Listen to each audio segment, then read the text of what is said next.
అందరికీ నమస్కారం.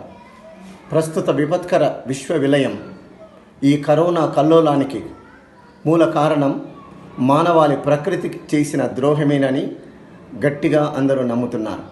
నరుల ఆగడాలు ఏ విధంగా ఈ వినాశనానికి కారణభూతమయ్యాయో మన ధ్యాన జ్ఞానులకు బోధింపవలసిందిగా పిరమిడ్ బ్రహ్మ ఋషి శ్రీ బివి రెడ్డి గారిని మనసారా వేడుకుంటున్నాను.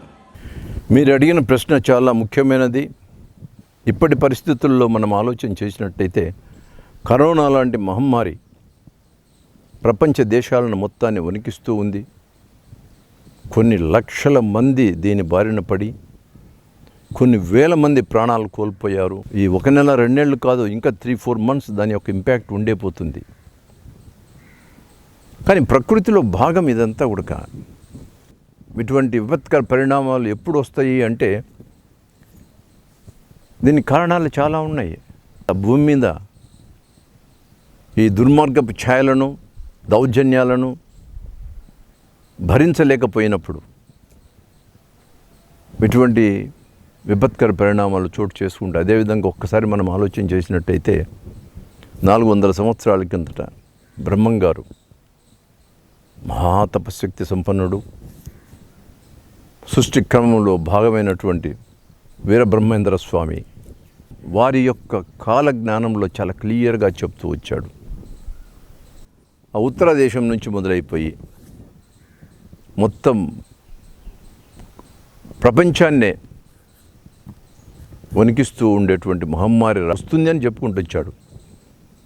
అంటే కాలజ్ఞానంలో క్లియర్గా ఉంది కరోనా లాంటి మహమ్మారి వస్తుంది అని చెప్పి.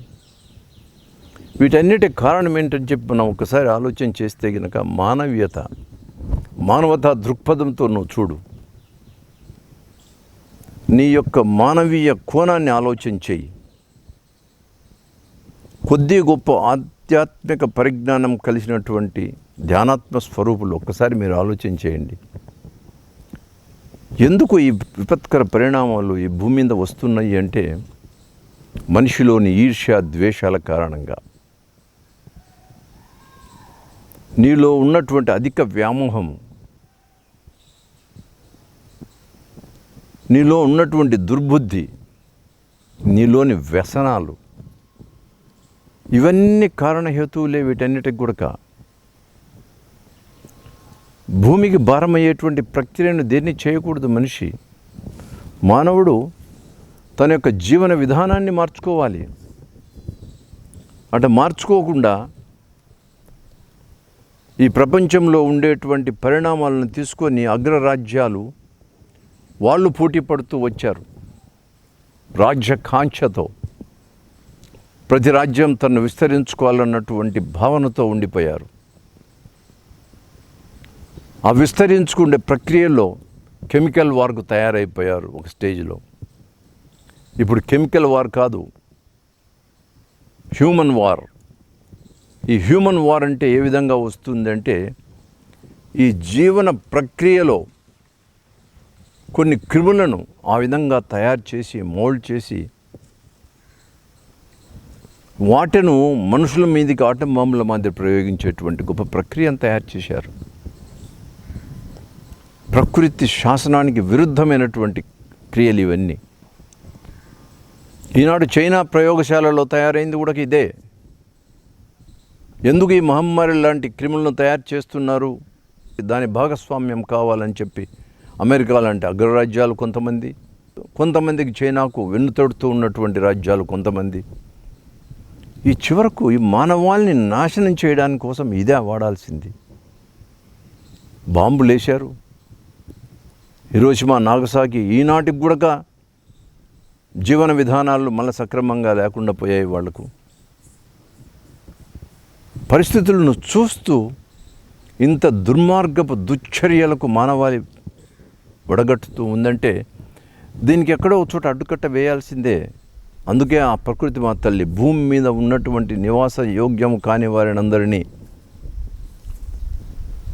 ఈ కార్యక్రమాలని పాలు పంచుకున్నటువంటి దుర్మార్గపు దుశ్చర్యలు కలిగినటువంటి మానవులు ఏ రాజ్యమైనా కానీ అగ్రరాజ్యమైనా కానీ వాళ్ళందరికీ కూడా ఒక గుణపాఠాన్ని చెప్పాలన్నటువంటి ముఖ్య ఉద్దేశంతోనే ఈ ప్రకృతిలో ఇటువంటి క్రిములు ఏ క్రిములతో అయితేనేమో అంటే ఇది వాళ్ళ రాజ్యంలో తయారైపోయి వాళ్ళని తినడం మొదలుపెట్టినటువంటి ప్రక్రియ చైనాలో స్టార్ట్ అయిపోయింది. ఈ క్రిములను ప్రపంచం మొత్తం వ్యాపింపజేశారు. ఇప్పటికి జన నష్టం అనేది కొన్ని వేలల్లోనే ఉంది, రేపు లక్షల్లో కూడా జరుగుతూ ఉంది. సరే, ఇప్పుడు అయిపోయిన తర్వాత మళ్ళీ రాదు అని చెప్పడానికి ఏం లేదు దీంట్లో. మన కళ్ళారా చూస్తున్నాం. ఇప్పుడు అగ్రరాజ్య అధినేతలు బ్రిటన్ మహారాణి కాడి నుంచి మొదలుకొని ప్రైమ్ మినిస్టర్ కాడి నుంచి కూడా వాళ్ళకు కూడా ఈ కరోనా సోకింది. దీంట్లో చిన్న పెద్ద వ్యత్యాసాలు లేవు. ఈ చిన్న పెద్ద వ్యత్యాసాలు ఎప్పుడు తయారైపోయాయంటే ధనము అనేది మానవుడికి ఒక ఆశతో కూడింది. ధనార్జన అనేది కళ్ళు మూసేస్తుంది దాన్ని.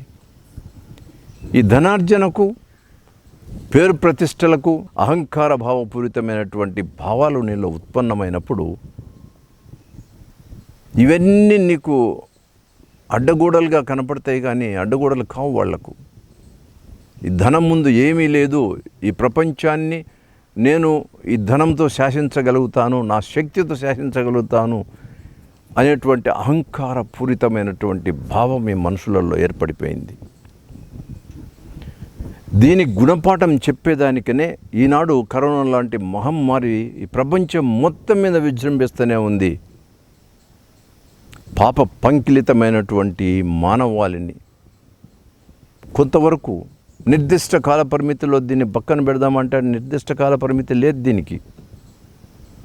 ఎప్పుడు ఏమవుతుందో తెలియదు, జబ్బు ఏ విధంగా వస్తుందని తెలియదు. ఎందుకంటే సూక్ష్మ క్రిములన్నీ కూడా జబ్బు ఏ విధంగా వచ్చేది తెలియదు. దీనికి మందు లేదు, మాకు లేదు, చిన్న లేదు, పెద్ద లేదు.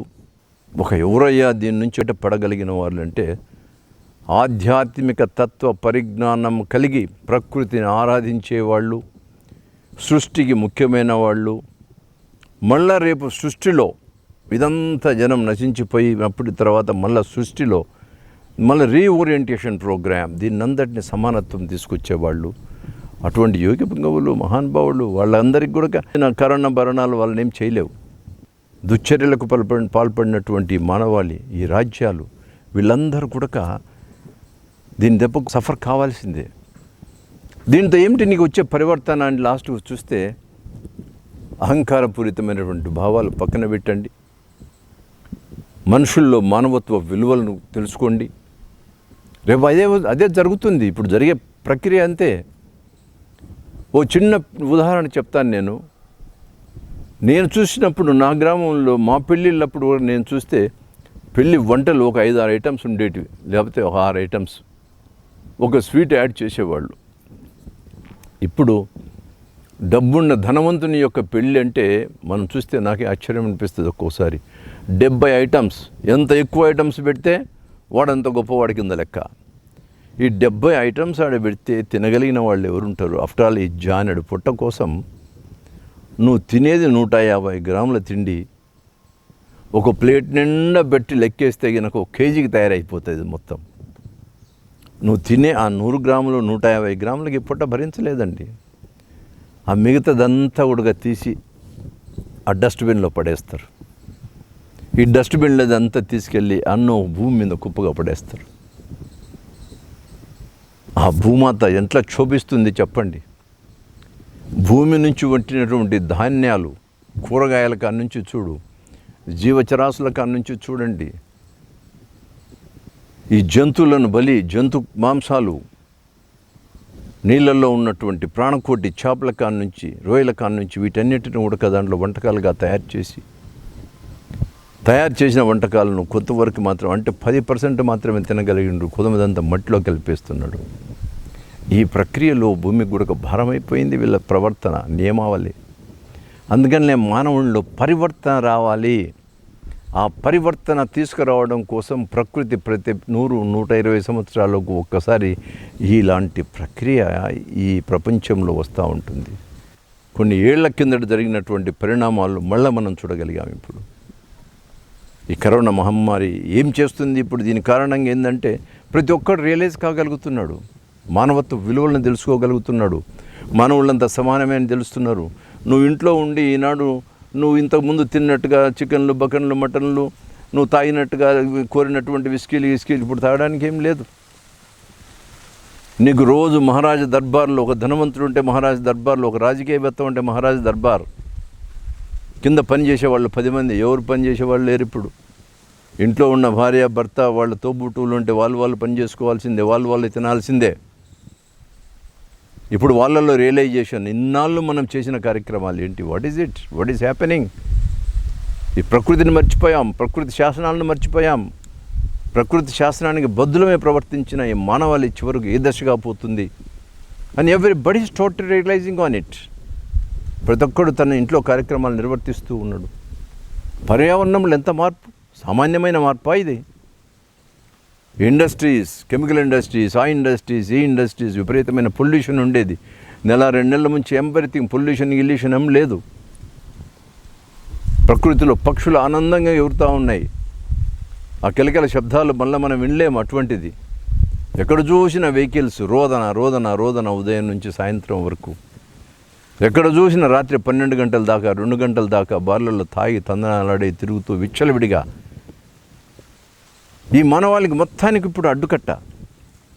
కానీ దాంట్లో కనీసం 70%, 60% రియలైజ్ కాగలిగితే కనుక రాబోయే రోజుల్లో ఈ ప్రకృతి నియమాలను అర్థం చేసుకున్న వాళ్ళైతే మళ్ళా సామాజిక వ్యవస్థలో మార్పులు రాక తప్పప్పుడు. సమాజంలో మార్పులతో పాటు మనుషుల్లో కూడా కొత్తగా మార్పు వస్తుంది. మానవీయత విలువలను పెంచుకున్న వాళ్ళైతారు. ఆ భగవంతుడి సృష్టికి మూలం ఎవరు అని చెప్పి తెలుసుకోగలుగుతున్నారు. ఇప్పుడు ప్రతి ఒక్కళ్ళు ఒకటే ఫీల్ అవుతూ ఉన్నారు, బయటికి పోతే కనుక నాకు వస్తుందేమో. ఈ ప్రారంధానుసారంగా వచ్చినటువంటి కర్మలను ప్రతి మనిషి అనుభవించాల్సిందేనమ్మా. దాన్ని ఎవరు తప్పించుకోలేరు.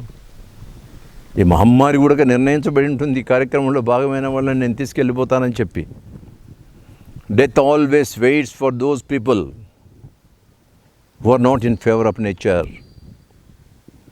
ప్రకృతికి అనుసంధానం కాని వాళ్ళు, ప్రకృతిని అర్థం చేసుకోలేని వాళ్ళు, ఈ దుర్మార్గ పోగళ్లతో ఛాయలతో ఉన్నవాళ్ళు ప్రతి ఒక్కరు సఫర్ కావాల్సిందే, తప్పదు. కానీ మన వంతు బాధ్యతగా మనం నిర్వర్తించాల్సినటువంటి కార్యక్రమాలను మనం నిర్వర్తిస్తూ సమాజ హితువు కోరి ప్రతి ఒక్కళ్ళకు సజెషన్ చేసి ప్రతి ఒక్కళ్ళకు సూచనప్రాయంగా చెప్తూ ఈ మహమ్మారి నుంచి బయటపడడానికి మార్గాలను అన్వేషించి దూరంగా ఉంటూ ఈ సామాజిక వ్యవస్థలో రేపు రాబోయే రోజుల్లో జరిగేటువంటి పరిణామాలు, మార్పులకు అందరూ కూడా ఈ మానవాళే కారణమన్న విషయాన్ని ప్రతి ఒక్కళ్ళు తెలుసుకోవాలి. ఈ మహమ్మారిని పారత్రోలాలంటే ధ్యానం ఒక్కటే శరణ్యం. ధ్యాన వ్యవస్థలోకి రండి, ధ్యానం చేయండి, మంచి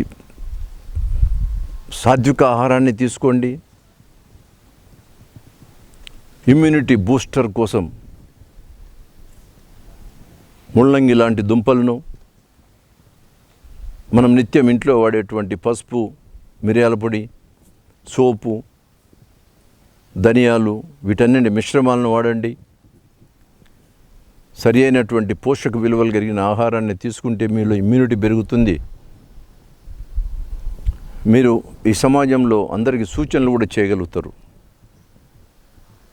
అల్లా మాలిక్ రక్షా కరో భలా కరో, మాలిక్ మాలిక్ భలా కరో.